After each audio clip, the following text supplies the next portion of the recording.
Bonjour à tous. Mon nom est Christophe Bonnery, président de l'Association des économistes de l'énergie. J'ai le plaisir de vous accueillir aujourd'hui dans ce séminaire intitulé Covid-19, présenter l'après, la reconstruction plutôt que la reprise. Nous sommes ravis de vous accueillir aujourd'hui avec Karine Staropoli, professeure associée en économie à Paris School of Economics, qui a accepté d'animer ce débat. Nous remercions également tous les panélistes qui vont intervenir aujourd'hui. D'abord, quelques mots sur l'Association des économistes de l'énergie. L'AE est la représentation en France de l'International Association for Energy Economics, la plus grande plateforme au monde qui réunit les économistes de l'énergie. Nous sommes 4000 économistes dans plus de 100 pays. L'AE, en France, et l'IAE, pour le reste du monde, fournissent un forum entre les économistes et les professionnels de l'énergie pour échanger leurs idées, leurs expériences et autour des questions importantes de l'actualité, comme celle d'aujourd'hui. Notre organisation réalise 2 publications académiques à comité de lecture, un journal et des conférences sur tous les continents. En France, nous comptons plus de 300 membres actifs et nous organisons une vingtaine de conférences par an. Pour plus d'informations, visitez le site www.faee.fr. Si vous n'êtes pas membre de l'AE, nous serons heureux de vous accueillir. Quelques consignes pratiques avant de donner la parole à Karine dans une seconde. D'abord, cette conférence a été enregistrée et vous pourrez la retrouver, notamment si vous n'avez pas pu vous connecter. Si vous avez des questions, cliquez sur le bouton questions-réponses au bas de l'écran Zoom et écrivez votre question. Nous prévoyons de garder du temps à la fin de l'intervention pour y répondre. Et maintenant, je passe la parole à Karine Staropoli, professeure associée en économie à Paris School of Economics.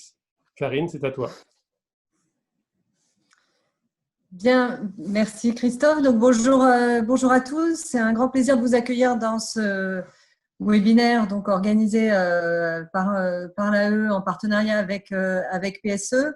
PSE est donc un centre qui regroupe de nombreux économistes qui travaillent sur différents sujets et notamment qui lance une initiative PSE environnement dans laquelle les sujets de l'énergie, de la transition énergétique seront bien évidemment au cœur des recherches qu'on mènera et des initiatives qu'on accompagnera. Donc ce webinaire est vraiment à toute sa place dans les travaux qu'on mène et les actions qu'on mène au sein de PSE en partenariat avec l'AE. Donc le secteur de l'énergie, très rapidement, c'est effectivement un secteur qui depuis déjà de nombreuses années cherche à penser l'après. Alors l'après, c'était d'abord et avant tout la transition énergétique, c'est-à-dire le présent en fait. C'est un secteur en transition. Le Covid-19 amène bien évidemment tout un ensemble de bouleversements dans l'environnement économique et plus dans les comportements des acteurs, dans l'appréhension du risque, dans l'adaptation des modèles économiques des secteurs industriels. Donc autant d'enjeux qui sont évidemment très importants pour le secteur énergétique. Donc on va aborder ça aujourd'hui. La séance va s'organiser autour de 3 présentations. La première de Xavier Timbaud, donc directeur de l'OFCE, qui nous a rejoint, qui va permettre de dresser un portrait très large macroéconomique de la situation économique pendant le confinement, enfin depuis le confinement et le déconfinement, et qui permet déjà de poser les bases pour voir ce à quoi il va falloir faire face. Puis ensuite, Morgane Crenes, qui est donc responsable de la data et market research chez Enerdata, donc qui est un bureau d'études économiques spécialisé dans le secteur de l'énergie et donc qui produit et qui analyse toutes les données qui peuvent être utiles à ce secteur, va revenir sur la façon dont les événements qu'on est en train de vivre en ce moment peuvent être chiffrés, mesurés, et quel va être l'impact sur le système énergétique, notamment en France. Et enfin, Patrick Criqui, qui est directeur de recherche émérite au CNRS, nous présentera une vision de l'après-crise, qui tient compte à la fois de ce qui concerne les éléments de transition écologique, mais aussi bien évidemment du contexte plus globale liée à l'environnement globalisé de ce secteur. La règle, donc, ça va être que chaque intervenant va parler 20 minutes. Alors, en tant que participant, vous pouvez poser des questions. Alors, c'est le principe du webinar, c'est-à-dire que vous avez sur votre écran une petite icône qui s'appelle Q&R, questions et réponses.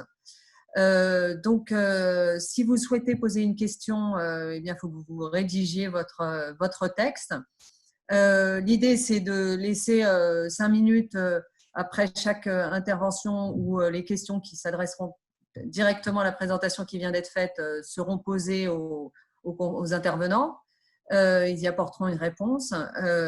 Et puis, on se réservera donc 10 minutes à la fin pour des questions plus globales ou pour revenir sur un certain nombre d'interventions ou voilà, sur la base un peu plus d'un dialogue. Donc, voilà comment l'interactivité est organisée dans un webinar. Normalement, ça fonctionne bien. On vous incite vraiment à poser vos questions qui seront donc traitées par les conférenciers. Voilà, donc je passe tout de suite la parole à Xavier Timbaud. Donc Xavier, si vous pouvez, vous avez la main, partagez votre écran. Je vais arrêter celui-là. Et si vous pouvez partager votre écran, normalement, vous avez la main. Voilà, c'est fait. Vous devez voir. Voilà, parfait. C'est bon? Très bien. Très bien. Merci beaucoup. Merci beaucoup de cette invitation.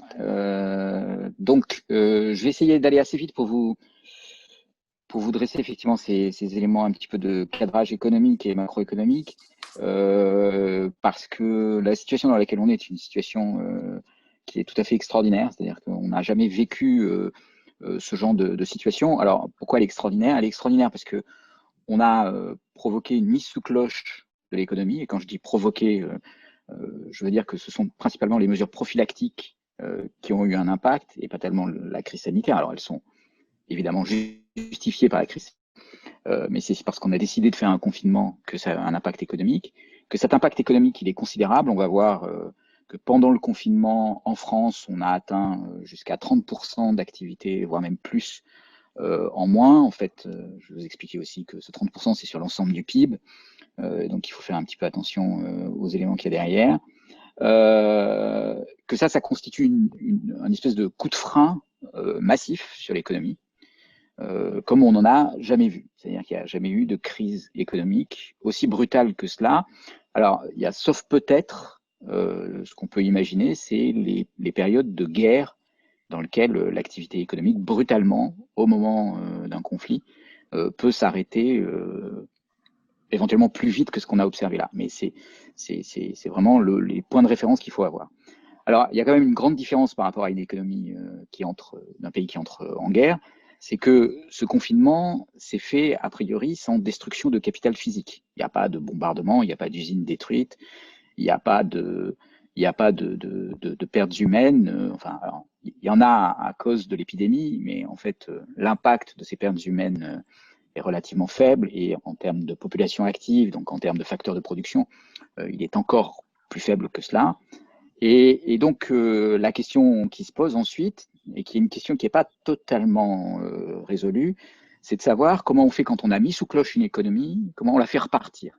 Donc, on a retenu notre respiration pendant 8 semaines.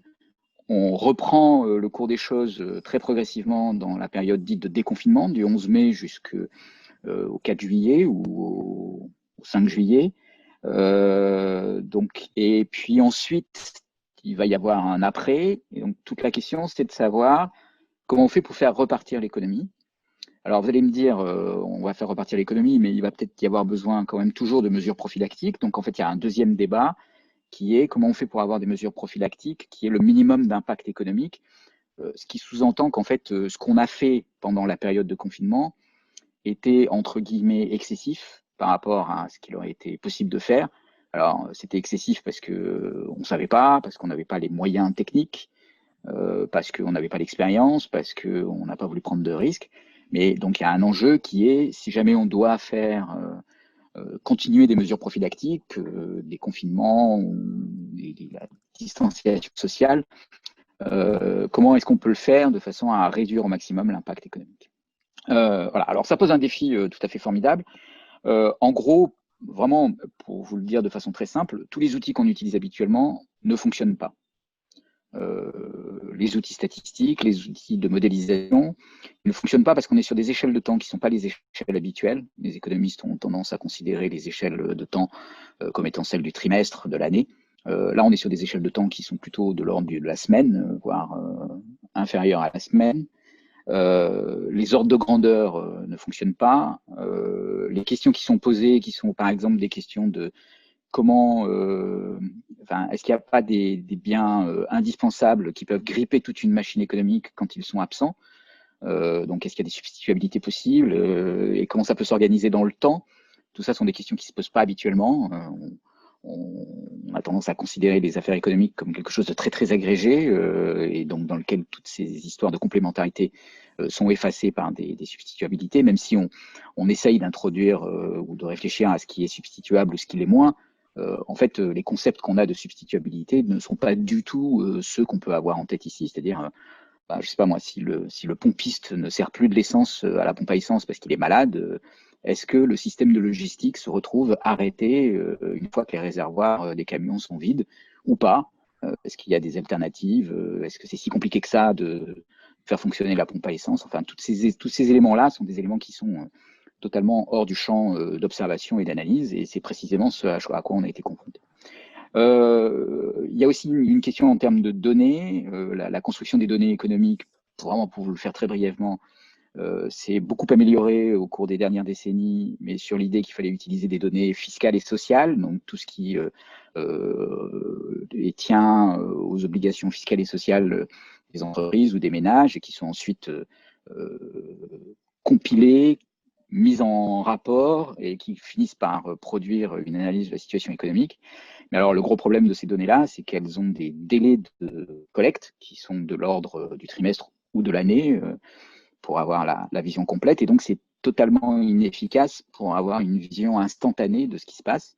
Et pour avoir une vision instantanée de ce qui se passe, il faut construire des indicateurs nouveaux. Alors, c'est pas du tout ce qu'on fait à l'OFCE, mais c'est ce que l'INSEE a fait. Et d'ailleurs, l'INSEE a été tout à fait en pointe mondialement sur les méthodes qui ont été mises en œuvre, avec une réactivité dans cette situation qui est tout à fait extraordinaire. Donc, c'est quoi l'idée? C'est d'utiliser par exemple les données de cartes bancaires, celles de trafic ferroviaire, de consommation d'électricité, et puis de faire ensuite un certain nombre d'imputations comptables dans des représentations relativement simplifiées de l'économie, mais qui permettent d'essayer de prendre en compte les interactions entre les branches et entre les agents économiques.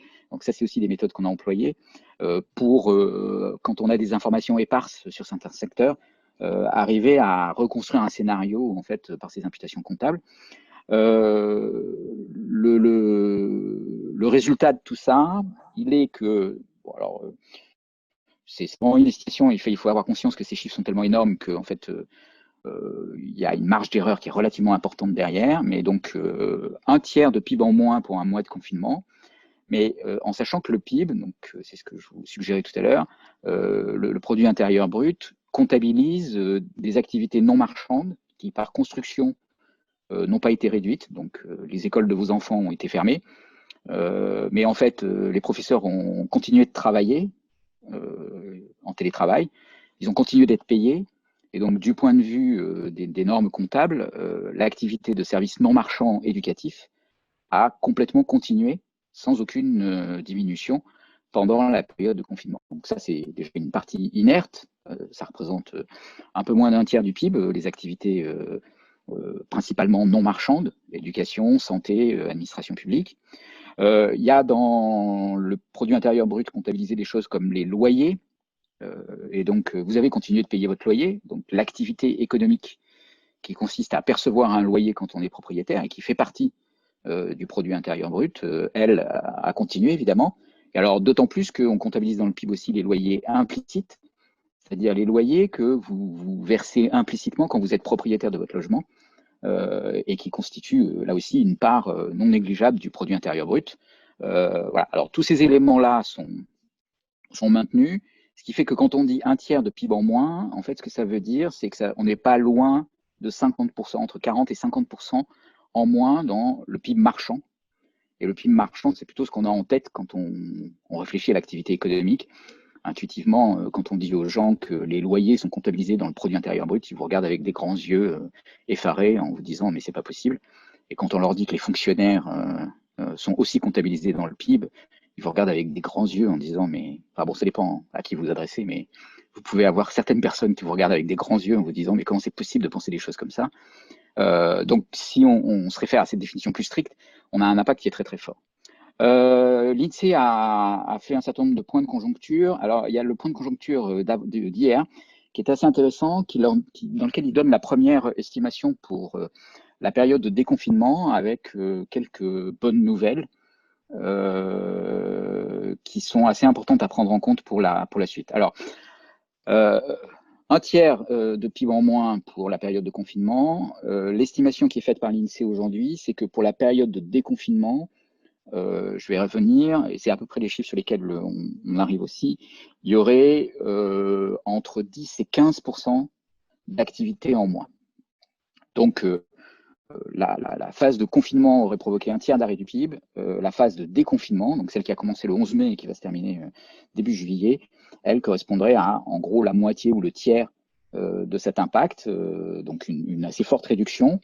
Avec des éléments qui sont assez surprenants. Donc, j'ai repris les graphiques ici de l'INSEE, qui sont un très fort rebond de la consommation. Donc ici, c'est les transactions pour carte bancaire dans le secteur de l'équipement du foyer en rouge et de l'habillement chaussures en bleu.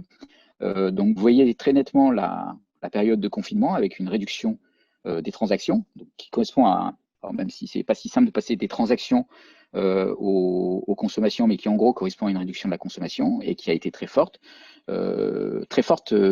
Voilà, si vous prenez donc l'habillement chaussures, on est passé à moins 90% de ce qui était consommé habituellement en termes d'habillement chaussures. Globalement, pour la France, dans cette période-là, ça correspond à la fois au fait que les magasins étaient fermés, mais aussi qu'en fait, les besoins des ménages en termes d'habillement étaient fortement réduits du fait qu'il n'y avait plus d'interaction sociale. Pour l'équipement du foyer, vous voyez que c'est à peu près la même chose, même s'il y a eu progressivement une remontée. Et surtout, ce qui est intéressant, c'est ce qui se passe depuis le 11 mai, donc les 2 semaines d'observation de ces relevés de carte bleue. Il y a d'abord un retour très fort pour ce qui est habillement à des pratiques plus normales. Alors, bon, il y aura peut-être 10% de consommation en moins, mais par rapport à ce qu'il y a eu, c'est déjà un retour à la normale. Et en matière d'équipement du logement, il y a plus qu'un rebond, il y a un rattrapage en fait de ce qui n'a pas été dépensé pendant la période de confinement. Donc ça, c'est assez intéressant comme élément. Alors ce rattrapage, il est évidemment pas amené à durer, il va s'épuiser progressivement, mais c'est pas impossible qu'il y ait quand même des secteurs de consommation dans lesquels on aura une demande très forte, très forte. Alors il reste un certain nombre de secteurs qui continuent d'être empêchés. Par exemple, ici, vous avez les dépenses de carburant et les dépenses d'hébergement-restauration. Donc, dans la période de déconfinement partiel, les restaurants sont restés fermés, les injonctions au télétravail sont restées très fortes. On ne peut pas se déplacer à plus de 100 km de chez soi, donc la dépense de consommation de loisirs est aussi très réduite. Et vous voyez qu'en matière de carburant et d'hébergement-restauration, il y a une petite remontée, mais on reste à des chiffres qui sont très très bas par rapport à ce qu'on a connu auparavant. Et ça, très probablement, ça va persister pendant le déconfinement et probablement au-delà du 11 juillet, du début du mois de juillet, parce qu'il y aura toujours des mesures de restriction. Il y aura peut-être aussi des changements structurels dans la consommation. Je terminerai sur ces éléments-là. En tout cas, là, ces premiers éléments vraiment quantitatifs sont assez intéressants pour appuyer ces scénarios et c'est précisément ce qu'on va utiliser. Alors, la informations aussi en dur qui sont assez intéressantes, qui sont construites à partir de panels d'entreprises. Donc, c'est ça qui est intéressant. Ça corrobore ce que disait l'INSEE pour la période de confinement. Ils ont un petit peu moins, mais enfin, c'est pas significatif. Le 12 mai, ils ont renouvelé l'enquête. Alors, il y a peut-être un effet un peu amorti de la perte de PIB une fois qu'on est entré dans le confinement. Donc l'idée, c'est que l'impact, on finit par s'habituer et trouver des moyens de maintenir un peu d'activité économique malgré tout, donc que l'activité est un peu remontée, donc au lieu de moins 32, ça serait moins 27. Vous voyez que c'est pas énorme. Par contre, ils ont posé une question qui est assez intéressante, qui est de savoir dans quel secteur on anticipe une reprise de l'activité. Dans la plupart des secteurs, on anticipe une reprise de l'activité pour le déconfinement, on anticipait au moment de l'enquête de conjoncture, mais il y a des secteurs dans lesquels on anticipe une très faible reprise de l'activité, donc c'est pas très surprenant. Ces secteurs, c'est ceux de l'hôtellerie, de la restauration, par exemple. Il y a aussi des secteurs du transport, dans lequel il y a une vision assez pessimiste sur le futur et qui est sans doute tout à fait justifiée. En termes d'informations dures, et c'est aussi un des éléments très importants de cette crise, c'est le dispositif de recours au chômage partiel. Alors, c'est aussi une des autres choses extrêmement originales dans la situation présente, c'est que non seulement on a cette mise sous cloche de l'économie, mais en plus, ce qu'on a fait, c'est qu'on a mis en place un certain nombre de politiques publiques qui visaient à maintenir le revenu et la situation des agents économiques, et donc d'empêcher que les ménages ne perdent de revenus, que les entreprises ne fassent faillite, de façon à limiter l'impact négatif sur le tissu économique et d'éviter une spirale récessive. Alors, ce qui est assez intéressant, c'est que ça a été fait en Europe, dans la plupart des pays européens, avec plus ou moins, disons, de volonté de maintien, avec des effets plus ou moins persistants dans le temps de ces dispositifs de maintien, on pourra y revenir. Mais il y a des pays dans le monde où on n'a pas du tout fait ça, par exemple aux États-Unis. Et aux États-Unis, ça a enclenché déjà une hausse phénoménale du nombre de chômeurs. On est à des niveaux records de chômeurs et des faillites en cascade dans le secteur, dans les secteurs qui sont concernés par le confinement, que ce soit le commerce, que ce soit l'hébergement et la restauration, avec des dégâts qui vont être fantastiques dans le tissu productif. Alors, il y aura des dégâts en Europe, on le voit dans la montée des faillites dans le secteur du commerce, par exemple, mais encore une fois, en termes d'ordre de grandeur, ce sera tout à fait spectaculaire. Donc, en gros, en France, il y a pratiquement 12 millions de salariés qui sont concernés par le chômage partiel. Toutes choses égales par ailleurs, aux États-Unis, on a en gros 30 à 40 millions de personnes qui sont concernées par le chômage, et cette fois-ci non pas le chômage partiel, et qui vous indique que l'absorption du choc, il a été fait par le revenu des ménages aux États-Unis, alors qu'il est fait par les dispositifs publics en France ou en Europe. Et ça va avoir une conséquence très forte sur la suite du scénario. Alors, les chiffres en question se traduisent assez simplement. Donc une perte d'activité. Alors ici, ça c'est les chiffres de l'OFCE qui ne sont pas très différents de ceux de l'INSEE. En fait, on est quand même un peu calé sur les observations de l'INSEE. On reconstruit un schéma sectoriel en tenant compte des interdépendances entre les branches, des comptes d'agents, etc. Je vais vous expliquer un petit peu tout ça parce qu'il y a des choses intéressantes.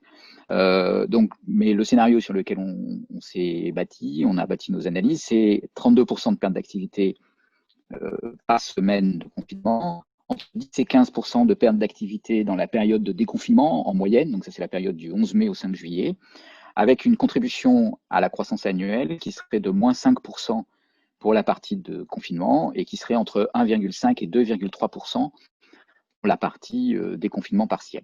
Alors, quand on additionne ces deux chiffres, on arrive, il s'additionne simplement, on arrive à un chiffre entre 6,5 et presque 8% de perte de croissance pour l'année 2020, en tenant compte de la période de confinement et de déconfinement, et en ayant un scénario de retour à la normale dès la fin du déconfinement, donc dès le 5 juillet. Or, probablement, il n'y aura pas un retour totalement normal tout au long de l'année 2020, par exemple, dans le domaine de la restauration. Donc, il est probable qu'on ait un effet sur l'année qui sera qui sera supérieur, significativement supérieur à ça. En gros, ce qu'on estime, c'est qu'on aurait entre moins 8 et moins 11% d'activité en moins pour l'année 2020. Donc, ça, c'est un chiffre qui est tout à fait énorme. Et qui vous indique que voilà, on est dans une récession tout à fait particulière. Alors, je reviendrai sur ce moins 10%, parce qu'il est assez important, en particulier si on y réfléchit en termes de conséquences sur la dette publique, ça peut conduire à une erreur d'analyse assez forte. Alors, c'est quoi l'erreur d'analyse? En fait, c'est de penser que il faudrait comparer ce moins 8% à d'autres récessions qu'on a connues. Et c'est une erreur parce que, en fait, comme on a maintenu la situation des agents économiques, on les a mis sous cloche, on les a amenés à retenir leur consommation, en particulier pour les ménages. Pendant ce temps-là, les ménages n'ont pas consommé, leurs revenus ont été maintenus, ou presque, et ils ont accumulé énormément d'épargne. Pour les 8 semaines de confinement, en gros, ils vont épargner 55 milliards d'épargne. Quand on ajoute à ça la période de déconfinement, on aurait une épargne au total qui serait augmentée de 80 milliards. 80 milliards, ça représente plus de 4 points de PIB. Ça représente 4 points de PIB, plus de 4 points de revenus des ménages. Et toute la question va être qu'est-ce qui va se passer avec cette épargne dans la suite du scénario? Alors, si on fait un raisonnement très naïf, mais qui est quand même un cas polaire intéressant, qui est que l'ensemble de cette épargne qui a été accumulée pendant les périodes de confinement et de déconfinement était finalement consommée, à ce moment-là, au lieu d'avoir moins 10% d'activité, on aurait une chute d'activité qui serait bien moindre, qui serait de l'ordre de 2% de perte d'activité sur l'année 2020. Alors, cette libération de l'épargne, elle peut intervenir plus tard, elle peut être partielle, donc ça va en limiter les effets, mais en gros, même si on revenait à une situation au cours de l'année 2021 où on était à 1% de perte d'activité, ce qui serait déjà un impact assez important, donc ça correspondrait à une augmentation du taux d'épargne de plus d'un point et demi de revenu. Donc ça correspondrait à la conservation de, disons, le 5e de l'épargne accumulée par les ménages qui serait transformée en épargne de précaution, qui serait déjà une transformation assez importante de cette épargne en épargne de précaution. Si on a ce scénario-là, on aura quand même en 2021 une croissance qui serait de l'ordre de disons plus 8 ou plus 9 après le moins 8 ou moins 9 de l'année 2020. Donc, ça aussi, c'est un élément qui est tout à fait extraordinaire. Dans une récession habituelle, les facteurs qui provoquent la récession persistent. En fait, les ménages, par exemple, ont perdu leur emploi, ils ont perdu leurs revenus. Et donc, c'est pour ça que la récession peut persister. Ici, on a tout fait pour empêcher que cela se produise. Et donc, a priori, il y a une espèce de plan de relance qui a déjà été accumulé dans cette épargne et qui va se relâcher. Alors, on ne sait pas très bien avec quelle ampleur, avec quelle vitesse, mais qui va nécessairement se relâcher. On ne peut pas imaginer que les ménages gardent toute cette épargne et continuent de l'accumuler. Donc, par exemple, les graphiques que je vous montrais sur les cartes bleues dans l'équipement du logement sont extrêmement importants parce qu'ils concrétisent ce scénario.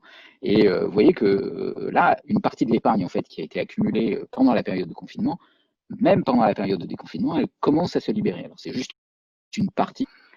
Donc, il va continuer à avoir de l'épargne accumulée pendant le déconfinement. Mais on ne peut pas rester sur l'idée que ça va être gardé. Voilà, alors ça, c'est un élément qui est très important à prendre en compte parce que, vous voyez, par exemple, quand le gouverneur de la Banque de France nous dit la dette publique à la fin de l'année 2020 va augmenter de 15 points, il a raison. C'est effectivement les ordres de grandeur sur lesquels on se situe. Mais dans les 15 points en question, puisqu'il parle du ratio dette sur PIB, il y a à peu près 10 points qui sont dus à la variation du dénominateur, le PIB. Et donc, en fait, si on refait venir le PIB à la normale, donc c'est les plus 10% que j'évoquais de croissance pour l'année 2021, à ce moment-là, sans rien faire d'autre, le ratio dette sur PIB, au lieu d'être de moins 15, à la fin de l'année 2021, qui sera le bon moment pour le regarder, il ne sera pas de moins 15, mais il sera de moins 5. Et donc, en fait, l'impact sur les finances publiques risque d'être relativement modéré. Et dans une période de taux d'intérêt qui sont bas, 5 points de dette publique, ce n'est pas nécessairement le début de la fin de nos économies capitalistes. Bien au contraire, et ce qui fait que écarter le scénario d'un retour plus ou moins à la normale n'est pas quelque chose de si optimiste que ça. Alors, il y a quand même quelques mais. Le premier mais, c'est que on n'en a pas terminé avec le confinement et surtout on n'en a pas terminé avec la pandémie. On voit à peu près comment le déconfinement partiel va se passer, même si par exemple à 17h tout à l'heure les mesures seront détaillées, donc ça vous indique quand même une certaine incertitude, puisque alors que le déconfinement a commencé, on ne sait pas par exemple si le 1er juin ou le 2 juin les restaurants pourront ouvrir dans les zones vertes, et on ne sait pas quelles sont les zones vertes. Donc il y a quand même encore beaucoup d'incertitudes qui restent. Ces incertitudes, elles sont évidemment décisives pour l'évolution de la consommation, pour l'évolution de l'activité. Il y a un certain nombre de choses qui ne sont pas claires du tout aussi dans la période de déconfinement. Alors en particulier, il y a un décret qui a été publié le 25 avril et qui définit la notion de public fragile et qui permet d'autoriser des arrêts de travail dans le cas où vous seriez à risque, avec une définition de ce que c'est être à risque qui est assez large et qui pourrait conduire à entre 1,5 et 3 millions de salariés pour lesquels il serait justifié d'avoir un arrêt de travail pour ne pas qu'ils s'exposent au risque d'épidémie. Et ça veut dire un arrêt de travail jusqu'à la fin de la pandémie. Donc ça peut durer assez longtemps. Ça, c'est entre 1,5 et 3 millions. Alors, on pourra reparler aussi si ça vous intéresse. Ça dépend de la définition de ce qu'on appelle les publics fragiles. Si on applique complètement le décret, dans le décret, il est dit qu'on peut aussi bénéficier d'un arrêt de travail quand on est cohabitant avec quelqu'un qui est une personne à risque. Et dans ce cas-là, on n'est pas entre 1,5 et 3 millions de salariés empêchés, mais on est entre 5 et 7 millions de salariés empêchés au maximum d'aller travailler. Alors, si on a une interprétation extensive de ce décret et qu'on l'applique à la lettre, on peut imaginer qu'on ait jusqu'à un tiers de la main-d'œuvre qui se retrouve en arrêt de travail jusqu'à ce qu'on déclare la pandémie arrêtée. Donc, l'impact dans le déconfinement qui a été qui pendant le confinement était un impact principalement de consommation qui n'était pas possible, pourrait devenir en fait un impact sur la possibilité pour les salariés de travailler et qui pourrait être tout à fait considérable. Alors, il va y avoir un problème de recours à ce décret, d'interprétation, d'application effective. Donc, probablement, on sera plutôt sur un chiffre beaucoup plus bas. Celui qu'on retient, c'est plutôt 1,5 million de salariés. Mais ça peut faire un impact persistant sur l'activité économique assez longuement, alors à la fois sur l'activité économique, mais aussi sur les finances publiques. Alors, on peut aussi imaginer, puisqu'on n'en a pas fini avec la pandémie, qu'il y ait des périodes de reconfinement, avec beaucoup d'incertitudes sur quel impact ça aurait sur la consommation et la production. Donc, on peut imaginer que le reconfinement pourrait avoir un impact très négatif. On peut imaginer aussi que, au fur et à mesure qu'on s'habitue à ces périodes de reconfinement, on a des modalités de reconfinement qui permettent de préserver beaucoup plus la production et la consommation, et qu'on peut avoir aussi des façons de faire le reconfinement. Non seulement on s'y habitue, mais en plus on a des reconfinements qui seraient beaucoup moins stricts sur les possibilités, sur les libertés de chacun. Alors, je vais passer très rapidement là-dessus pour vous dire qu'on utilise donc cette représentation de l'économie à un niveau assez fin, où on regarde les impacts sur la consommation. Ça nous permet de déduire les effets d'activité par branche, avec ici la partie salariée, et ici, oui, ça c'est ce que deviennent les salariés. Et donc, on peut reconstruire une activité par branche, une perte d'activité par branche, suivant que les secteurs sont contraints plutôt par la demande ou plutôt par l'offre. Ça, c'est pendant la période de confinement. On peut, à partir de ça, reconstruire des comptes de branches dans lesquels on peut calculer la perte de valeur ajoutée, intégrer le bénéfice des dispositifs publics, en particulier de chômage partiel, sur les comptes des entreprises. Donc, ça veut dire qu'implicitement, on a aussi les coûts fixes des entreprises qui, eux, ne sont pas pris en charge et qui permettent d'aboutir à l'évolution des taux de marge, et puis donc de calculer ensuite de façon complète l'ensemble des comptes d'agents dans l'économie, les ménages, les entreprises, les administrations publiques, pour arriver finalement à ce résultat. Hop. Ah, voilà, j'ai tout perdu. Excusez-moi de cette interruption.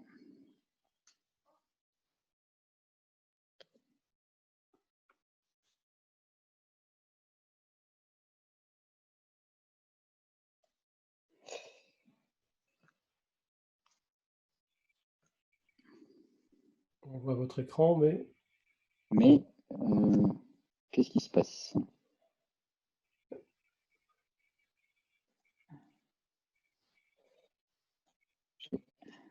Voilà. Vous voyez? Ventilation par type d'emploi. Attendez, je vais partager le bon qui sera en plein écran. Voilà, ça doit être bon là.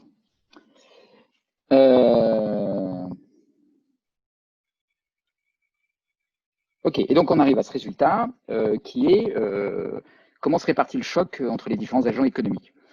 Quel est le résultat? Pour la période de confinement, donc sans tenir compte du déconfinement, la perte de revenus dans l'économie, elle est considérable, elle est de 120 milliards d'euros de PIB en moins. Donc pendant la période de confinement, c'était 2 milliards de revenus en moins par jour. Sur ces 120 milliards, il y en a 11 milliards qui sont des revenus en moins pour les ménages et les entrepreneurs individuels. Alors pourquoi les ménages et les entrepreneurs individuels perdent des revenus? Parce qu'en fait, les dispositifs de chômage partiel ne couvrent pas tout le monde. D'abord, ils ne couvrent que partiellement les revenus des ménages, ceux qui ne peuvent plus travailler. Ils ne couvrent généralement pas les entrepreneurs individuels. Il y a un fonds de solidarité, mais qui ne les couvre pas complètement. Et puis, il y a un certain nombre de ménages sur le marché du travail, de salariés sur le marché du travail qui ne sont pas couverts par les dispositifs de chômage partiel, comme ceux, par exemple, qui sont dans des contrats courts ou dans l'intérim, ou qui étaient en période d'essai et qui n'ont pas vu leur période d'essai prolongée. Donc, tout cela se sont retrouvés au chômage, donc ils perdent du revenu. Donc, ça fait une perte de revenus qui n'est pas négligeable et qui aura des effets persistants, mais qui, par rapport au choc initial, évidemment, est très minime. Il y a 70 milliards, en gros, qui sont absorbés dans le compte des administrations publiques. Donc, c'est ça qui conduit aux 15 points de dette publique en ratio à la fin de l'année 2020. Même si pour partie, dans ces 70 milliards, une fois que l'épargne qui a été accumulée sera consommée, il y aura des recettes fiscales qui seront perçues par rapport à ça, et donc qui viendront réduire très largement ces 70 milliards. Et puis, on a 42 milliards de pertes de revenus dans le compte des entreprises. Alors, ces 42 milliards, ils ont été traités pour le moment par principalement des mesures d'accès au crédit, de report de charges fiscales et sociales. Donc, c'est des mesures à très court terme et qui fait que très rapidement, les entreprises vont se retrouver quand même face au mur de ces revenus qui sont perdus. Donc, revenus qui sont perdus et qui ne sont pas rattrapables parce que c'est l'activité qui n'a pas été réalisée. Pour certaines, les entreprises ont bénéficié du système de chômage partiel, mais les coûts fixes ne sont pas pris en charge. Et donc, ces coûts fixes se sont accumulés et viennent constituer une perte qui ne sera pas rattrapée, même en cas de reprise de l'activité. Donc, il y a là-dessus un point, on va dire, de vigilance, enfin, pour parler par euphémisme, parce que si on laisse une telle perte dans le compte des entreprises, eh ben, les entreprises vont se retrouver en situation de devoir, d'une part, probablement licencier pour réduire définitivement leur masse salariale et leurs coûts, et pour certaines aussi faire défaut, faire faillite, en reportant la perte en partie sur leurs créanciers, qu'ils soient publics ou privés, et donc avec des conséquences qui peuvent être assez critiques sur l'économie. Donc il y a un véritable enjeu de savoir comment on peut pérenniser les mesures d'urgence qui ont été mises en place pour les entreprises. Il y a un certain nombre de pistes qui sont évoquées en ce moment, donc on ne peut pas partir de l'hypothèse qu'en tout cas rien ne sera fait, mais il y a quand même une question qui se pose. Voilà, en tout cas ça vous donne l'idée de la répartition du choc, et donc ça permet d'essayer de construire, et je vais conclure là-dessus, un scénario pour la suite avec la prise en compte de tous ces éléments. Donc, le premier point, c'est de savoir qu'est-ce qui va se passer en matière de déconfinement et en matière prophylactique au-delà de la période de déconfinement, avec en particulier tout ce qui va être fait pour les questions de personnes fragiles et de cas contacts qui peuvent avoir un impact sur la main-d'œuvre assez important et donc qui seront des points déterminants pour la suite des opérations. Le deuxième élément qui est déterminant pour la dynamique d'après-confinement, c'est l'état des comptes d'agents, quelles sont les pertes accumulées, quelles sont l'épargne qui a été accumulée, et comment cette épargne va se retrouver consommée. En particulier, on peut imaginer que, c'est même assez probable, que ce n'est pas consommé avec la même structure sectorielle qu'elle l'était auparavant. Alors, on est en train de travailler sur la répartition par décile de cette épargne.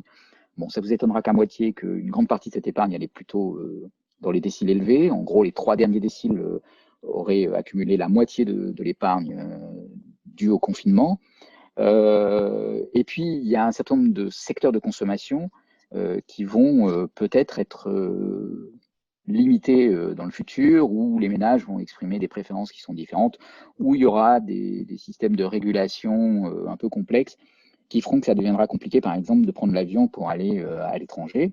Et donc ça va impliquer à la fois que dans certains secteurs, on va consommer beaucoup moins, ce qui va poser des problèmes de réallocation, enfin, comme on dit quand on est un économiste, de réallocation à la fois du capital et de la main-d'œuvre. Donc ça se traduit par généralement de la perte, de la dépréciation d'actifs, donc des pertes de richesse, et du chômage lié à cette réallocation sectorielle, parce qu'elle ne peut pas se faire sans friction. Et puis de secteurs dans lesquels, au contraire, il va y avoir une demande plus importante que celle qui était habituelle, avec éventuellement des effets de prix relatifs qui viendront compenser tout ça, et qui peuvent là aussi bouleverser le paysage. En fait, dans cette crise, il y a à la fois des dimensions macroéconomiques, quelle va être l'épargne de précaution, quelle va être la hausse du chômage dans le moyen terme, d'ici à la fin de l'année 2020, mais aussi des questions structurelles avec quel va être l'impact du changement de la structure de consommation, et éventuellement des mesures prophylactiques très générales, très internationales qui vont être maintenues. Alors, dernier point, il y a la construction d'un scénario international et financier qui est une chose assez importante. Le choc sanitaire, la crise sanitaire, elle a touché tous les pays du monde de façon finalement assez homogène, et l'épidémie s'est diffusée très rapidement. Aucun pays n'y a véritablement échappé. Mais face à ce choc relativement homogène sur le plan sanitaire, il y a d'abord eu des trajectoires sanitaires qui sont liées aux réponses et qui sont peut-être liées à d'autres facteurs qui sont assez différentes d'un pays à l'autre, et des trajectoires économiques et des réponses de politique économique qui sont aussi de plus en plus divergentes. Donc, ce que ça veut dire, c'est que on est face à une situation très complexe en fait sur le plan économique et dans la construction d'un scénario international, parce que il y a des tas de possibilités qui vont se réaliser. Et en gros, ce qu'on peut considérer, c'est que après la crise sanitaire, qui est d'abord un problème budgétaire, qui devient ensuite un problème économique, au moment où on entre dans la phase des problèmes économiques, on peut avoir en fait, après la crise sanitaire, des crises secondaires qui deviennent autonomes. L'augmentation du chômage aux États-Unis va enclencher une spirale récessive qui est parfaitement autonome et qui n'a presque plus rien à voir avec le choc initial qui l'a produit. Et les répercussions de cette crise aux États-Unis vont être considérables parce que d'abord, les États-Unis sont un consommateur des produits échangés dans le monde, mais aussi parce que ça va avoir un impact sur le taux de change du dollar et des autres monnaies. Ça va avoir un impact sur les mouvements de capitaux, que certains pays comme l'Amérique latine ou d'autres pays en développement sont extrêmement sensibles à ces mouvements de capitaux dans leur conjoncture économique et dans leur développement. Et qu'une fois que tous ces éléments-là vont s'emboîter et s'enchaîner, et là sur des horizons temporels qui sont ceux habituels de l'économie, c'est-à-dire le trimestre ou l'année, ces crises secondaires et autonomes vont prendre le pas sur le choc initial qu'on connaît et vont avoir des effets de retour, y compris sur nous, qui peuvent être en fait là aussi supérieurs, qui peuvent être en tout cas d'un impact tout à fait non négligeable sur notre trajectoire économique. Voilà. Bien, merci beaucoup Xavier pour cette présentation donc, qui permet de poser les choses. Je pense que là, de poser les chiffres surtout. Donc je vous propose, il n'y a pas eu d'autres questions que celles qui consistaient à savoir si on pourrait avoir accès aux slides. Donc effectivement, les intervenants ont tous donné leur autorisation. Donc ils seront disponibles sur le site de l'AE. Je pense que c'est effectivement très utile de revenir à ces chiffres-là. Donc on va passer, vous pourrez bien évidemment, vous pouvez continuer à poser des questions pendant que les intervenants parlent. Et donc on va passer à la présentation de Morgane Crénez qui va donc focaliser faire un focus sur l'impact sur le secteur énergétique. Bonjour à tous, merci tout d'abord pour l'invitation à participer à ce webinaire. Donc, je vais maintenant vous présenter l'impact de la crise sanitaire sur la consommation d'énergie en France. Donc la présentation précédente va permettre de faire le lien justement sur l'impact au niveau économique et quelles sont les conséquences au niveau énergétique. Cette présentation a été coécrite avec Karine Selby, qui est professeure à l'école de management de Grenoble. Donc, nous avons publié un article sur le site The Conversation. Et je vais voilà. Donc, qu'est-ce que je vais vous dire aujourd'hui?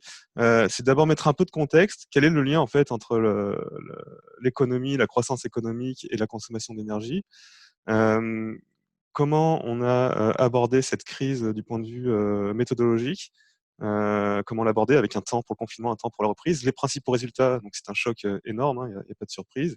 Et puis quelques éléments pour la suite et en introduction de la présentation qui va venir de Patrick Ricky. Donc, je vais passer très rapidement les 2 slides sur l'économie ralentie. Je pense que ça va être assez redondant avec la présentation précédente. Et je vais rapidement enchaîner avec justement le découplage. Ça, c'est une question entre la croissance du PIB et la consommation d'énergie.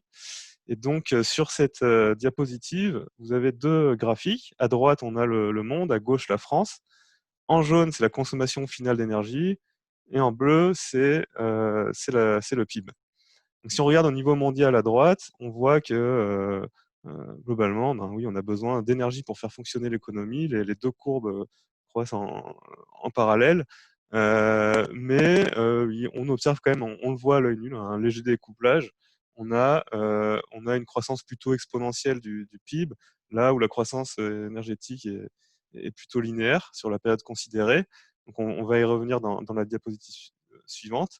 Mais pour la France, donc si on passe sur le graphe de gauche, on voit que à partir des années 2000, il y a quand même un certain niveau de rupture au niveau de la consommation énergétique, la courbe jaune, avec une baisse depuis les années, le début des années 2000, alors que le PIB, dans le même temps, a continué à croître. Alors pourquoi cette rupture? Ben, les 2 principales raisons, ce sont les efforts en efficacité énergétique et la structure de l'économie avec un petit peu moins d'industrie qui est fortement consommatrice d'énergie au profit des services.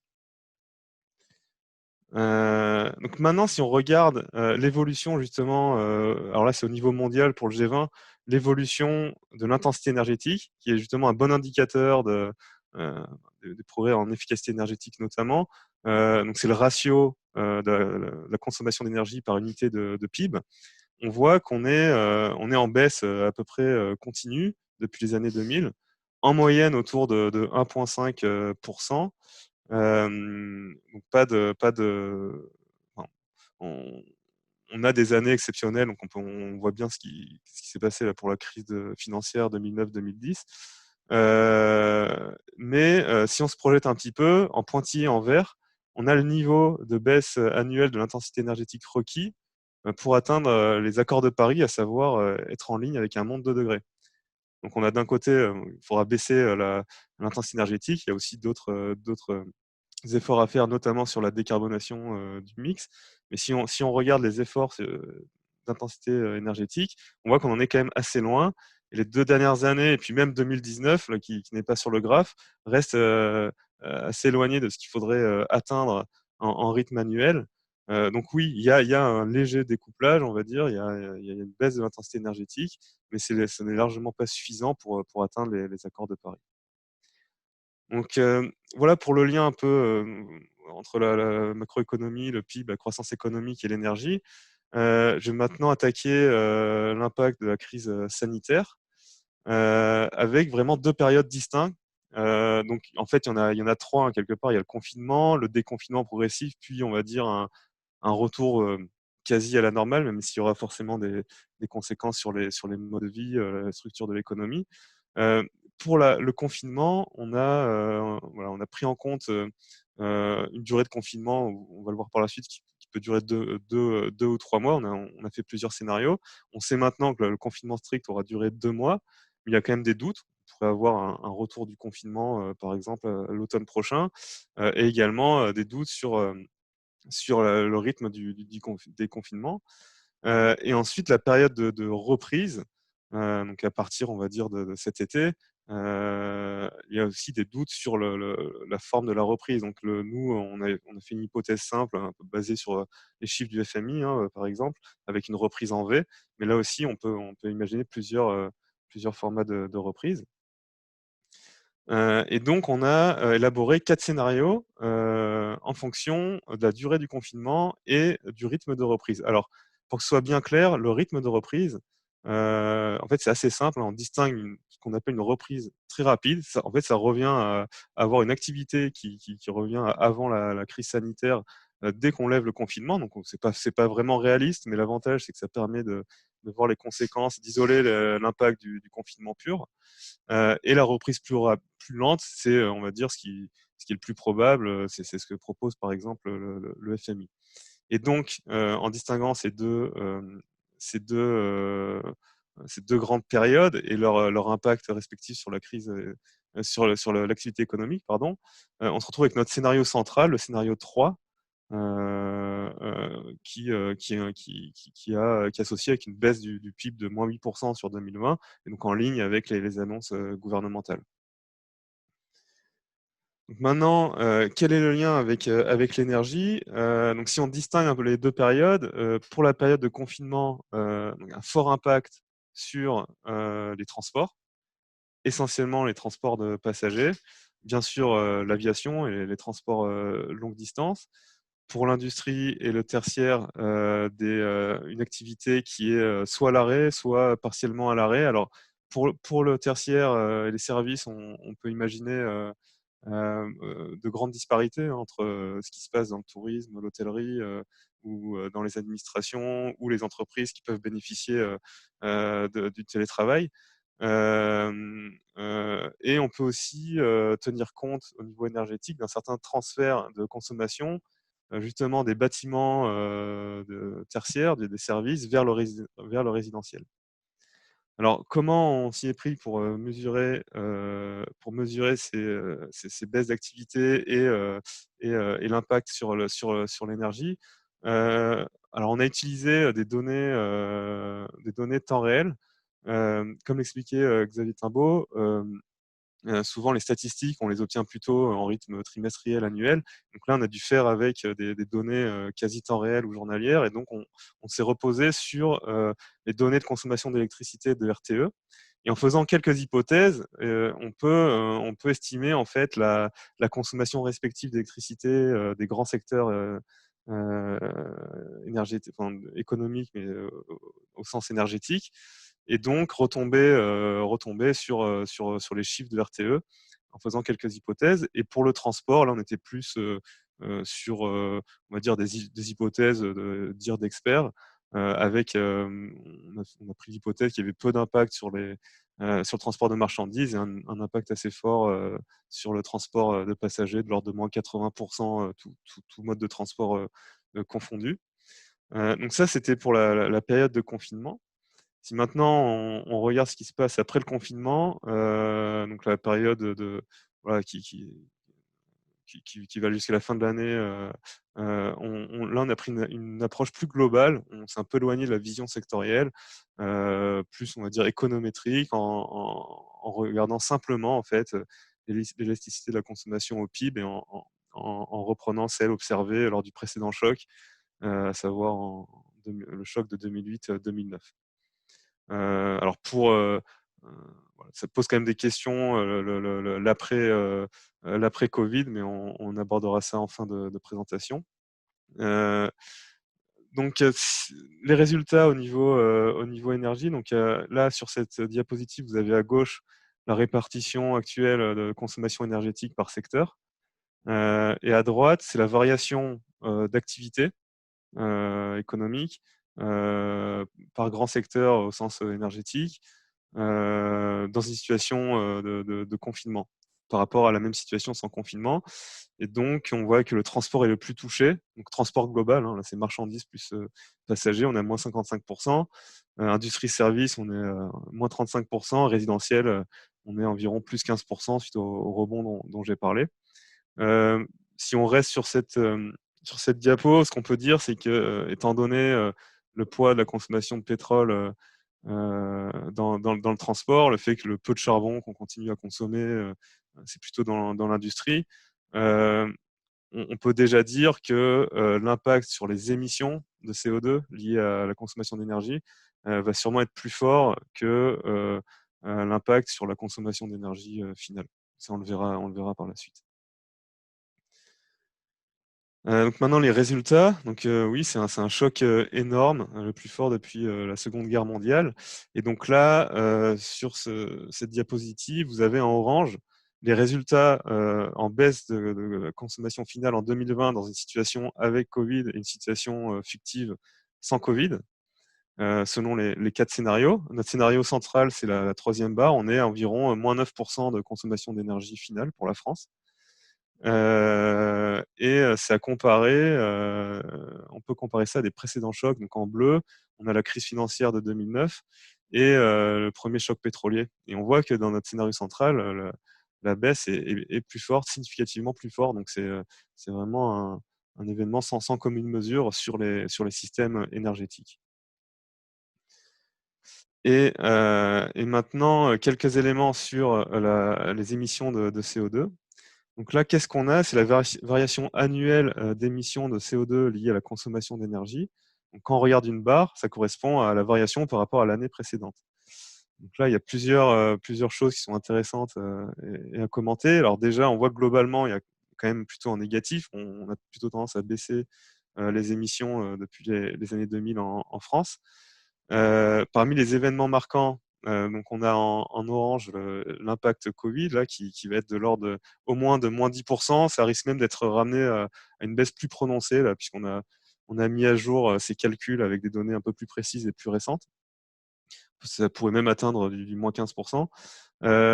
Pour la crise financière, on était à environ moins 5%, mais à noter quand même le poids de certains, on va dire, chocs climatiques, c'est-à-dire des années climatiques exceptionnelles.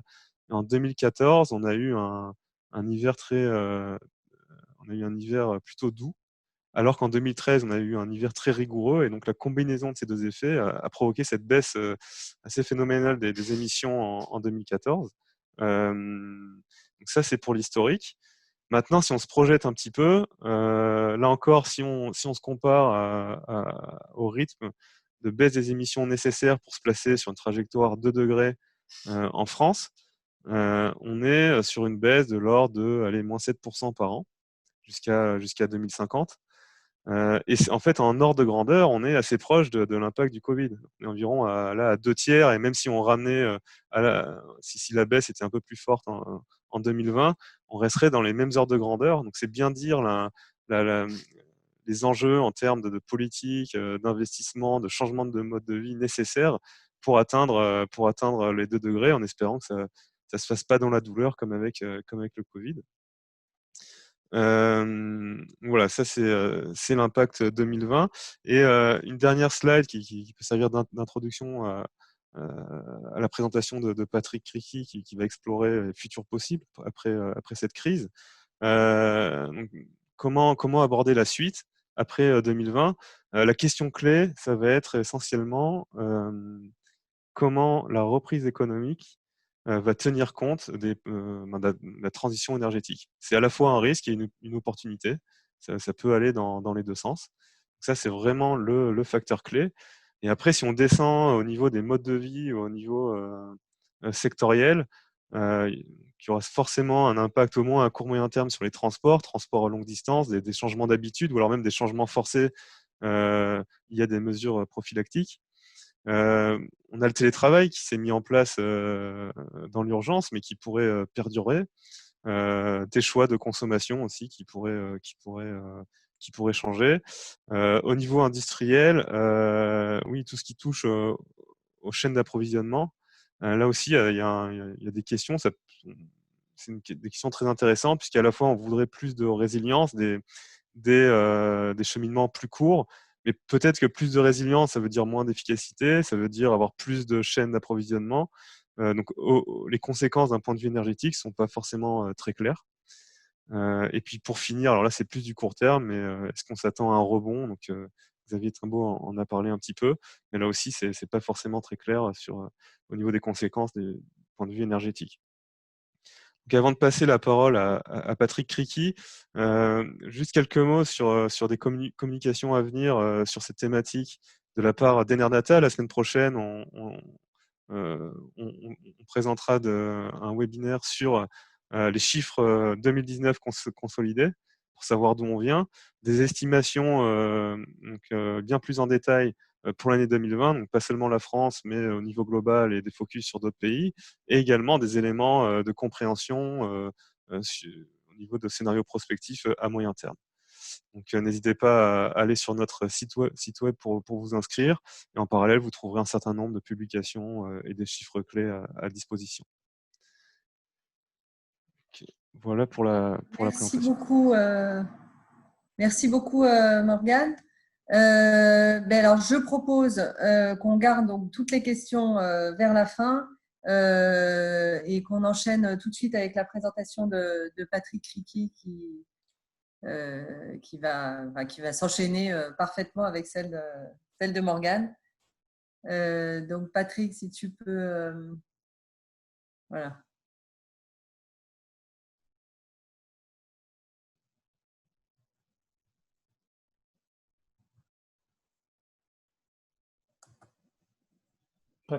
Patrick, ton micro est coupé.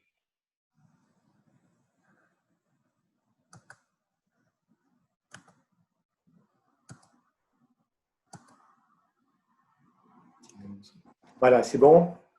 C'est bon. Par contre, je ne suis pas à la première slide. Voilà. Bien, j'essaye d'ordonner mon écran. Voilà. Bien, bonjour à toutes et à tous. Merci pour l'organisation de ce webinaire. En effet, ce que je vais vous présenter maintenant, c'est bien une suite logique par rapport à ce qu'ont présenté Xavier et Morgane sur, en gros, la crise telle qu'on la vit et du point de vue de la macroéconomie et du point de vue des consommations d'énergie. Et ce que je vais essayer de tracer, c'est des scénarios possibles pour l'énergie et les politiques climatiques dans l'après-crise sanitaire. Et l'esprit, en quelque sorte, de cette présentation, c'est comment être dans une perspective de building back better. L'idée est bien, il faut privilégier dans une certaine mesure la reconstruction des systèmes et non pas la simple reprise, la simple relance de l'économie comme avant. Alors,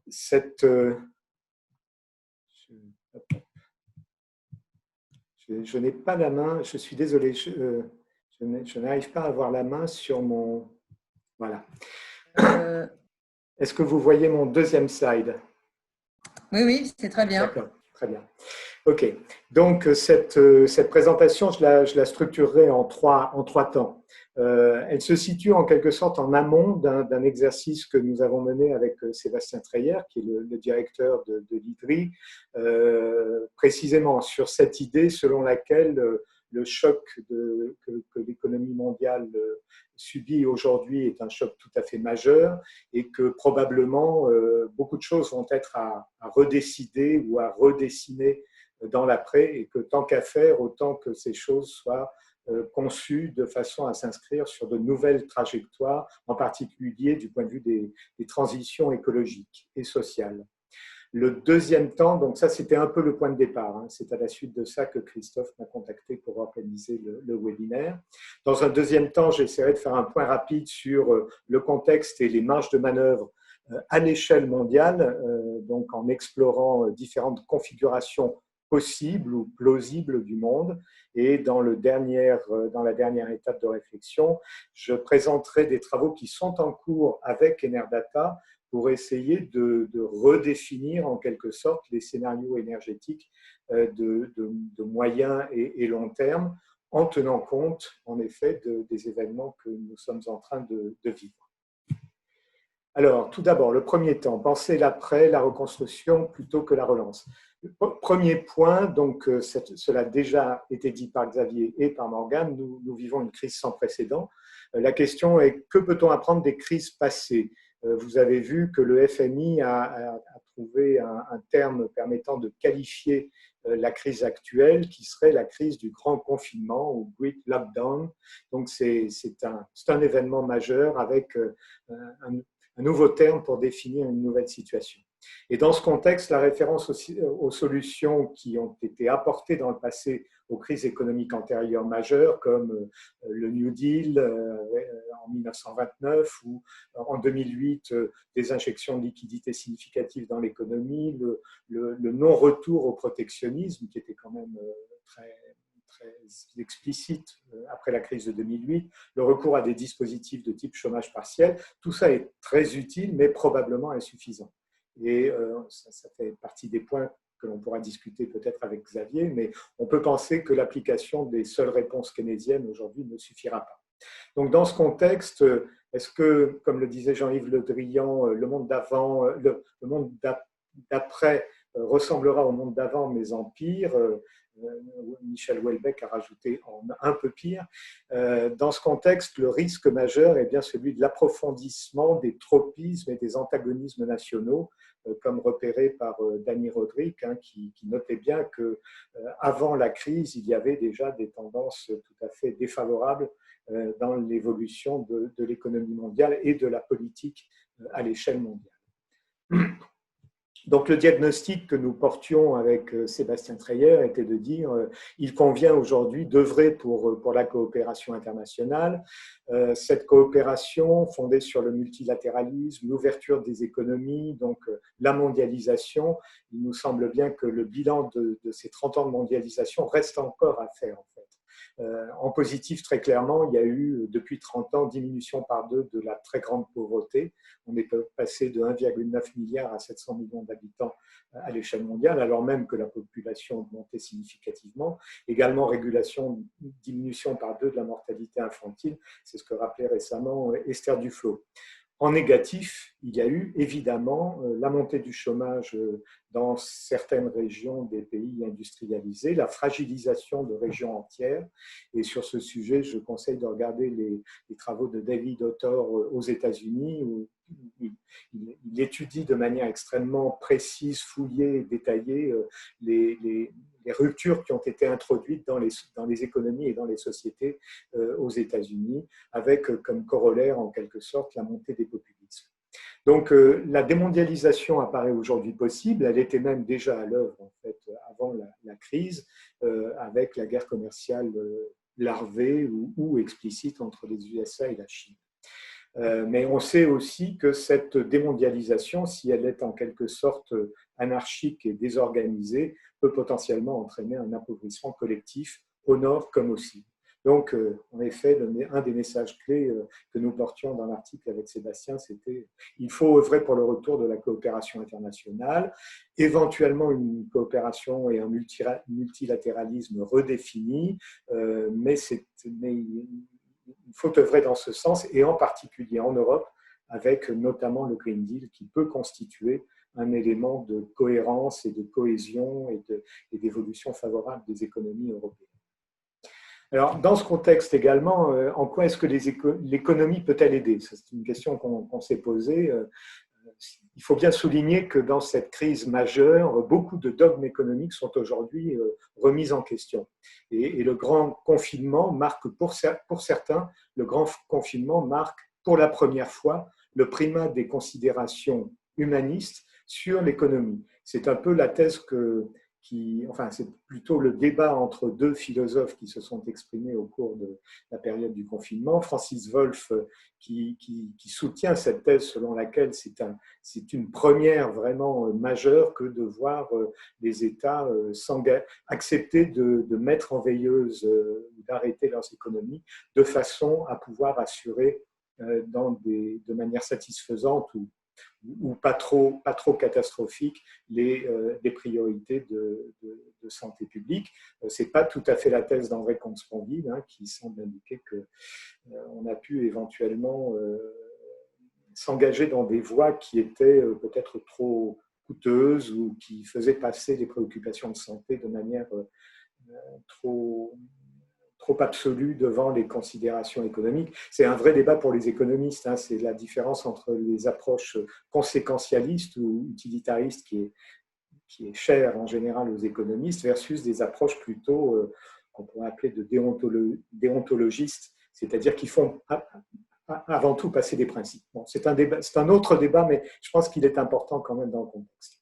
De toute façon, les économistes, me semble-t-il, doivent penser à nouveau frais quelques grandes questions, parmi lesquelles, évidemment, la question de l'arbitrage entre la recherche d'une réduction des coûts et une recherche de sécurité d'approvisionnement. On pourrait dire sécurité d'approvisionnement pour la santé, on ne va pas revenir sur l'affaire des masques, mais aussi sécurité d'approvisionnement pour l'énergie, par exemple. Il me semble qu'un des points aveugles de la politique énergétique européenne dans les décennies passées, c'était cette tension non reconnue entre la volonté de réduire les prix de l'énergie et la volonté d'avoir un développement énergétique à la fois sûr et compatible avec l'environnement.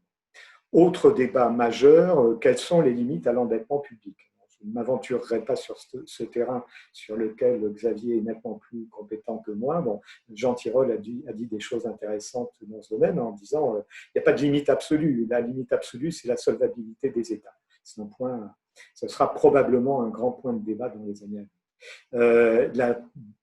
Troisième point majeur, il y en a d'autres, il y en a bien d'autres, mais troisième point majeur, quand on est hors de l'équilibre, et à l'évidence on est actuellement hors de l'équilibre, on n'a peut-être jamais été autant hors de l'équilibre, comment gérer l'équilibre dynamique de l'offre et de la demande? Ça a déjà été abordé par Xavier au début de sa présentation. C'est une question qui est pertinente à la fois au niveau macroéconomique, mais également au niveau sectoriel et énergétique. Pardon. Ça vaut aussi dans le domaine de l'énergie. Par exemple, l'impact sur les marchés pétroliers, il y a une rétraction de la demande. Comment vont être gérés les équilibres d'investissement dans les différents secteurs énergétiques? Ce n'est pas une question évidente du tout. D'autant qu'en effet, et ça a déjà été dit en partie, on va probablement avoir, on a déjà aujourd'hui, on aura dans le futur des changements dans la consommation et dans la production. Quelques grands secteurs apparaissent déjà en danger majeur, en danger de survie, le transport aérien, le tourisme, l'automobile, et de manière plus générale, la demande peut évoluer à la fois en quantité et en qualité. C'est la question du télétravail et des transports pendulaires. Je me permets une anecdote. Dans tout ce qui a circulé au moment sur les réseaux sociaux ou asociaux pendant la période de confinement, la petite annonce que j'ai préférée, c'était la suivante, c'est « Cherche vélo d'appartement pour me rendre à mon télétravail ». Donc, il y a des choses qui vont changer dans ce domaine. De même, dans le domaine de l'alimentation, le développement de circuits courts, une alimentation peut-être moins carnée, même si ça, c'est peut-être largement indépendant de la crise du Covid, encore que. Voilà, il va y avoir des transformations. Une question qui me paraît, là aussi, un point aveugle et qui mériterait d'être vraiment creusé, c'est une plus grande sobriété, si on peut penser que on sort de la crise avec, pour certaines catégories de la population, une plus grande sobriété.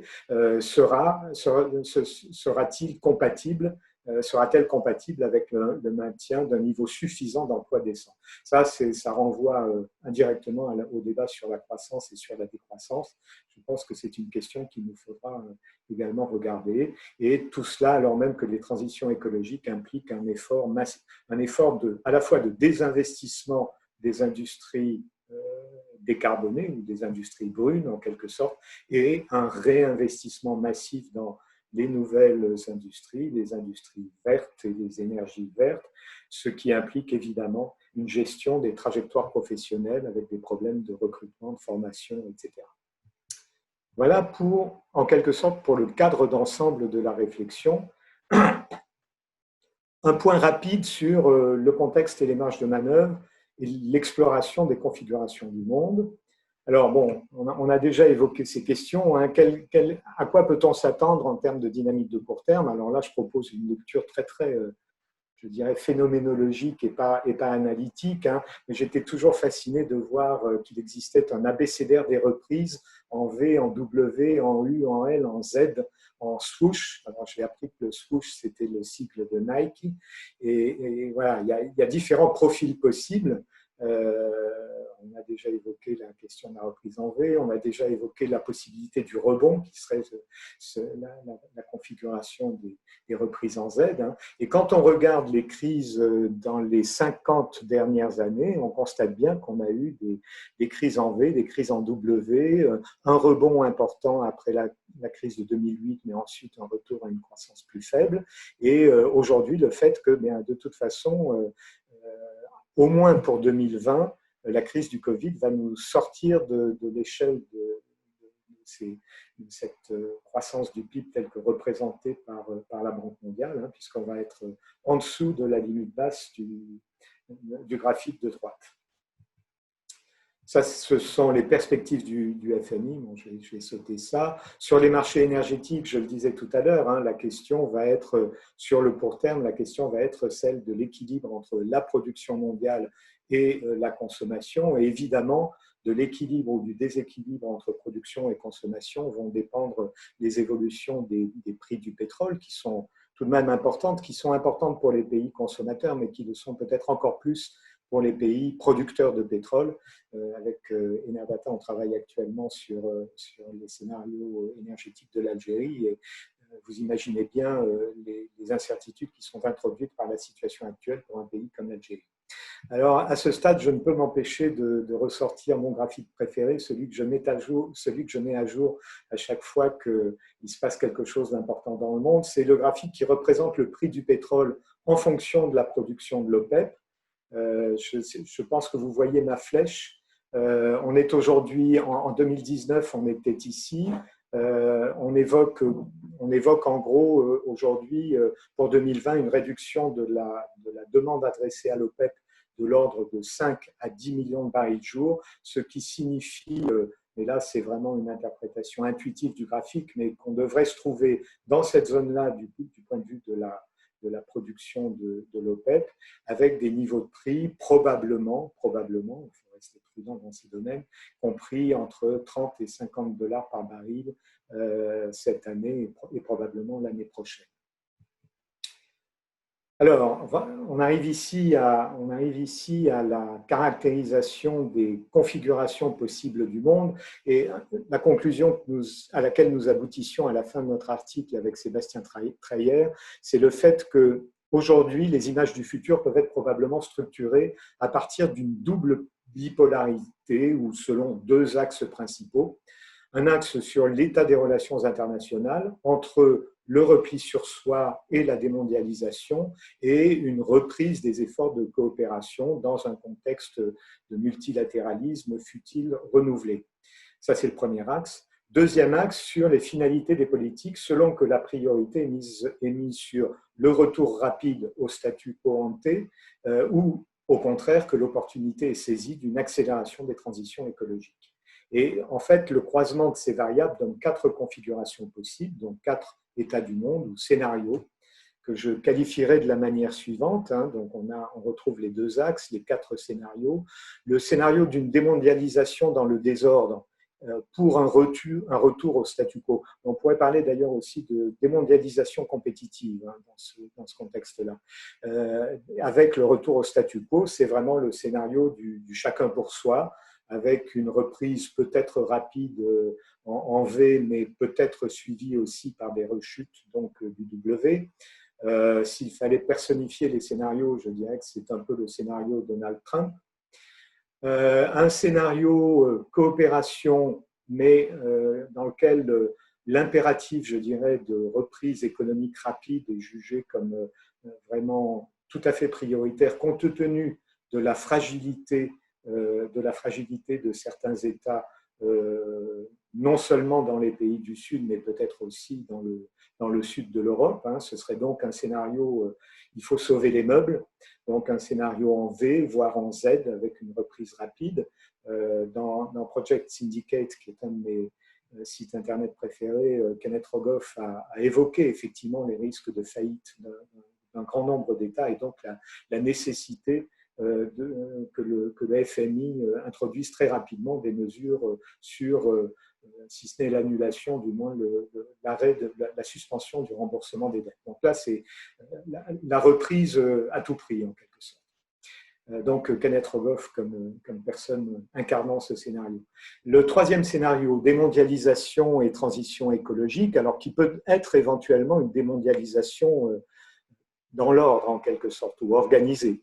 Je l'appellerais le scénario du retour au territoire avec une reprise économique sans doute plus lente, voire une reprise en L, c'est-à-dire dans laquelle après la crise, on ne retrouve pas une forte croissance économique, et on a une croissance lente, pour ne pas parler de décroissance. Dominique Bourg récemment a produit des textes qui vont dans cet esprit-là. C'est un scénario dans lequel le localisme finalement prend beaucoup d'importance. On verra ce que ça peut signifier au plan énergétique après. Et enfin, un dernier scénario qui combine la coopération et l'accent mis sur les transitions écologiques. Je l'appellerai scénario du New Green Deal. Alors, ce n'est pas le New Deal, ce n'est pas le Green New Deal, ce n'est pas le Green Deal non plus, c'est un New Green Deal qui serait en fait une amplification en quelque sorte du Green Deal d'Ursula von der Leyen, mais amplifiée en effet par la prise en compte de la crise que nous traversons et la nécessité peut-être de s'appuyer sur les transitions écologiques et sociales pour reconstruire les économies. Et toujours dans Project Syndicate, il y a un article de Laurence Tubiana qui s'inscrit un petit peu dans cette perspective. Alors, ça, c'est les configurations possibles. Je pense qu'il faut souligner le fait que chaque scénario me semble plausible. Je ne sais pas quel est le plus désirable, en tout cas, je ne me prononce pas à ce stade-là. Je ne sais pas quel est le plus probable. Il n'est pas certain que le plus désirable soit le plus probable. Heureusement, il n'est pas certain non plus que le moins désirable soit le plus probable. C'est un futur ouvert, et ce futur ouvert il dépendra évidemment des politiques qui seront mises en œuvre par les différents gouvernements. Pour l'énergie, et là on en vient au travail en cours avec Enerdata pour essayer de redéfinir dans le contexte des études Enerfutur, redéfinir les perspectives énergétiques mondiales à moyen terme. Comment explorer ces 4 scénarios? Alors, je trouve là les notations sur plausibilité, probabilité, désirabilité des différents scénarios. Une heuristique pour construire des scénarios à la fois cohérents et plausibles, en effet, peut-être de repartir très simplement, et ce sont des variables qu'on a déjà vu passer dans les présentations précédentes, de reconstruire la fameuse équation de Kaya que tout le monde connaît, qui permet d'analyser les émissions de gaz à effet de serre, de CO2 énergétique en tout cas, comme le produit, si on commence par la droite, d'une variable d'activité, le PIB, d'une variable d'intensité énergétique, la quantité d'énergie consommée par unité de PIB, et le contenu en CO2 de l'énergie, CO2 sur énergie.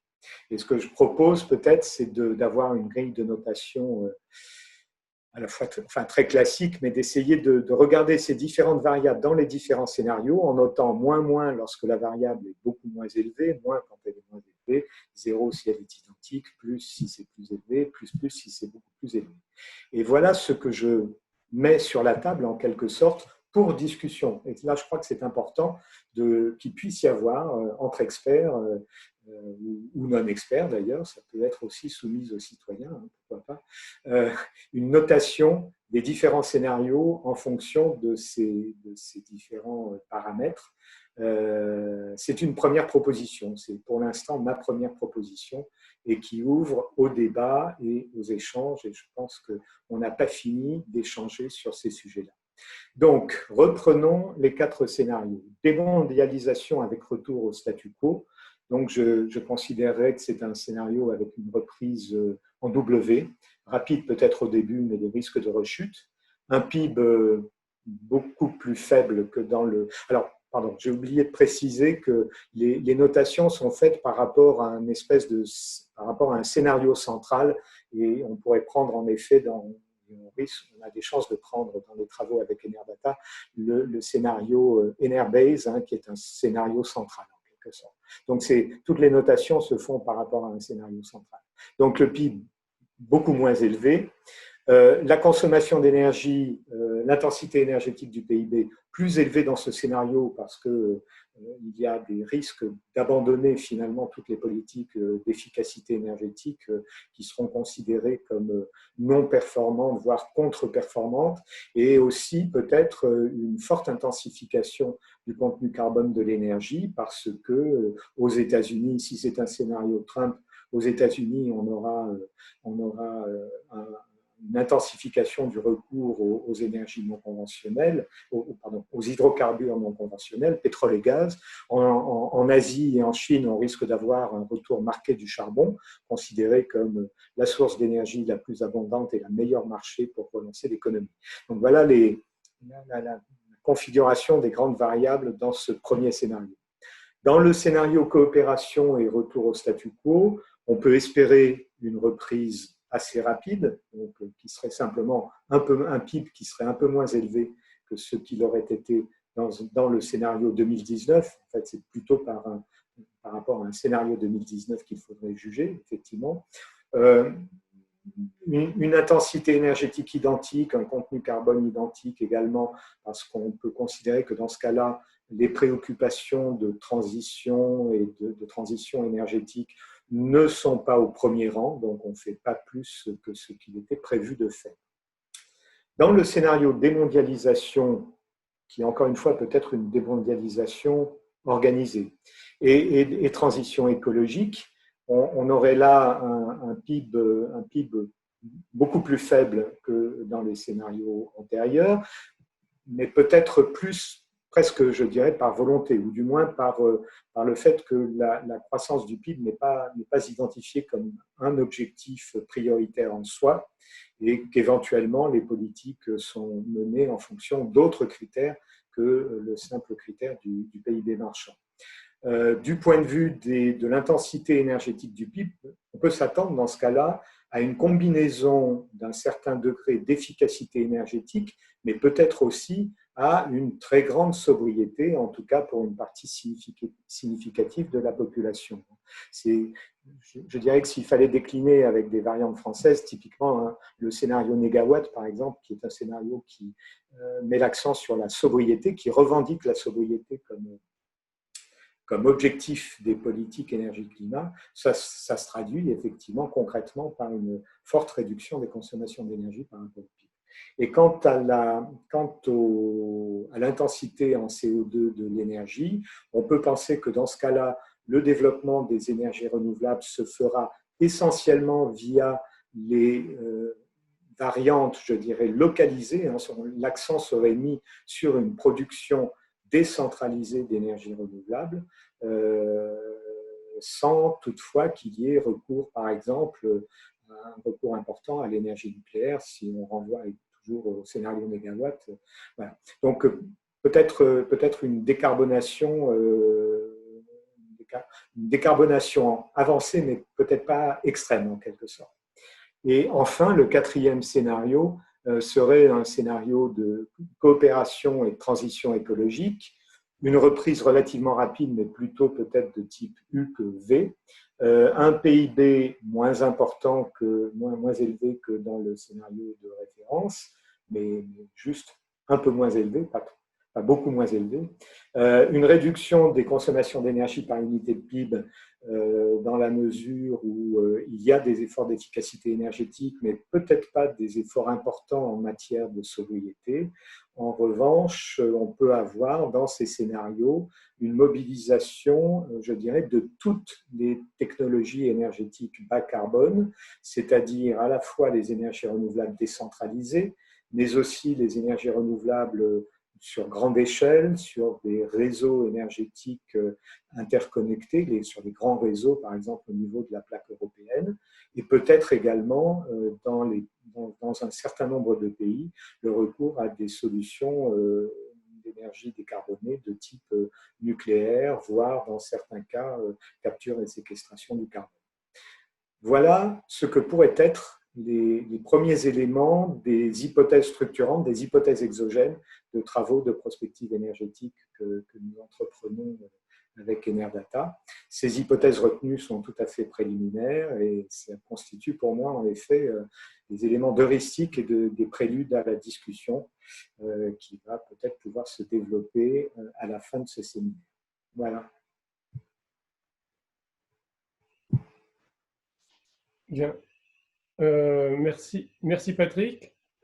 Merci à tous les intervenants. Là, en fait, nous avons pris beaucoup de retard par rapport au calendrier initial. Je ne sais pas si Karine veut dire un petit mot en son nom. Non, je m'associe effectivement aux remerciements. Je pense que là, beaucoup de choses ont été dites. Je pense que c'était important de faire, on voit bien que tout découle de ce qui se passe dans le secteur énergétique, découle évidemment du cadre de l'économie générale. Il y a beaucoup de choses qui ont été abordées. Je pense que c'est une vraie gageure d'avoir réussi à faire, j'ai envie de dire en temps réel, un bilan, à produire. Enfin, on mesure vraiment l'importance de suivre, de changer les indicateurs. Enfin, la présentation de Xavier Timbaud a bien montré l'importance de s'ajuster, mais en même temps de pouvoir déjà dire un certain nombre de choses et d'en tirer des enseignements pour l'industrie et pour le secteur énergétique. Après, je pense que de la même manière, l'exercice de prospective doit se mener et s'ajuster en temps réel. Et là, à mon avis, il y a un bon coup dans la fourmilière qui a été mis. Les débuts de scénario évoqués par Patrick le montrent. Donc, ça promet encore de belles conférences à venir pour l'AE et au sein de PSE, c'est des réflexions aussi effectivement qui seront poursuivies. Donc, merci à vous. Je voudrais juste dire un petit mot de conclusion aussi de mon côté au nom de l'AE et vous remercier tous les trois chaleureusement, tous les quatre, avec aussi le président de Enerdata, Monsieur Chariot, Pascal Chariot, pour vos interventions. Ce que je retiens, il y a beaucoup de choses à retenir, mais il y a quelques éléments forts, notamment de Xavier Timbaud, qui nous a rappelé donc, la réalité des chiffres à jour, et surtout que parfois quelques paradoxes dans l'analyse quand on prend certaines métriques qui n'ont pas toujours le sens qu'on voudrait leur faire dire. Donc ça nous a éclairé. Merci beaucoup. La présentation d'Enerdata aussi avec les scénarios. Et je retiens par exemple l'exemple de l'effort qu'il faut faire pour le CO2 pour atteindre les objectifs de Paris, qui est du même ordre que celui qu'on vient d'éprouver. Et donc, ça donne vraiment et ça sensibilise l'opinion sur ce qu'il faut faire et c'est quelque chose qu'on va porter un peu partout. Et de toi, Patrick, ce que j'ai beaucoup apprécié, c'est cette vision, c'est le mot, je crois que c'est le bon mot, que tu as défini avec ton collègue de l'IFRI sur ce que sont les futurs possibles. Juste dans ton abécédaire, un petit... sous le contrôle de Xavier Timbaud, toutes les courbes reviennent à la trajectoire initiale, sauf le scénario en L, qui a une petite cassure et qui reste toujours parallèle à ce qu'il était avant. Alors, je ne sais pas s'il n'y a pas un biais derrière le fait qu'on revienne automatiquement dans cet abécédaire sur la trajectoire initiale, comme si c'était nécessaire. Ce n'est pas forcément obligé, après tout. C'est un peu ce que tu appelais la décroissance voulue aussi, quelque part, ça peut jouer. En grand résumé, moi je dirais je retire ce qu'on peut, de tout ce que vous avez dit, ce qu'on considère comme certain et ce qu'on considère comme incertain. Moi, ce que je considère comme incertain aujourd'hui, c'est quand on va sortir de la crise, l'histoire de la deuxième vague, la vitesse de retour, de combien on va, donc, qui est le corollaire, c'est de combien on va souffrir ou gagner ou qu'est-ce qu'on va apprendre et où ça va se passer, parce qu'il y a la dimension mondiale dont on n'a pas trop parlé aujourd'hui, mais c'est aussi, il y a des pays qui sont, est-ce que ça va passer de l'hémisphère nord à l'hémisphère sud et quels vont être les impacts? Ça, c'est important. Le rôle du multilatéralisme est pour moi essentiel. Tu as parlé du président des États-Unis et donc je mets ça du côté du incertain, le multilatéralisme. Et du côté du certain, c'est qu'on ne va pas revenir à la situation d'origine. Moi, j'en ai la conviction, on aura beaucoup appris. Ce qui est certain aussi, c'est que si on le fait bien, le retour, on le mettra à profit et de façon très positive. Ce que je ne sais pas classer, c'est le rôle des banques centrales dans tout ça, parce qu'il y a des questions de financement. Et autant Christine Lagarde, le FMI ont fait des déclarations en disant il faut absolument accompagner, c'est important. Après, j'ai pas vu beaucoup d'actes, enfin à part ça commence, mais l'ampleur du financement est tellement grande que je sais pas trop jusqu'où aller. Donc, ouais, j'ai beaucoup parlé pour une petite conclusion, mais je sens que, enfin, je sens que on pourrait continuer à débattre très longtemps. Donc l'AE est là pour ça. N'hésitez pas à écrire à l'AE et on transmettra les questions à nos intervenants. Et je voudrais faire 2 annonces de conférences justement de l'AE. Une le 16 juin sur le rôle du nucléaire dans la relance après le Covid. Donc ça, c'est une conférence qui va se tenir également par webinaire. Et le 18 juin, on aura une autre conférence sur la question sur l'éclairage du Covid par 2 ouvrages qui ont été écrits avant le Covid, par Christian Gaulier et Christian de Pertuis, les 2 Christians. Donc, le tic-tac de l'horloge climatique, est-ce qu'il a été chamboulé par le Covid? Est-ce que le Covid donne un retour sur ce tic-tac? Et je crois que c'était quelque chose avant la fin du mois, le titre de Christian Gaulier. C'était le climat après la fin du mois. Est-ce que l'expérience Covid va nous faire regarder cette question de revenus et de revenus disponibles pour chacun de façon différenciée selon les expériences qu'on a vécues, notamment la dépollution de Paris et des grandes métropoles, et de Grenoble, j'imagine aussi, par l'effet du Covid. Donc, il y a ces 2 conférences qui vous attendent, plus celle de l'IAE, si vous voulez un regard international. Il y a eu beaucoup qui sont organisés par webinaire et qui sont disponibles à nos membres sur ces questions-là. Je suis désolé de ne pas pouvoir faire plus de questions, mais le débat a été passionnant, donc on ne vous a pas coupé, donc on a débordé le temps avec Karine. Et donc, merci à tous. Écrivez-nous et on transmettra les questions. Merci à tous et à bientôt.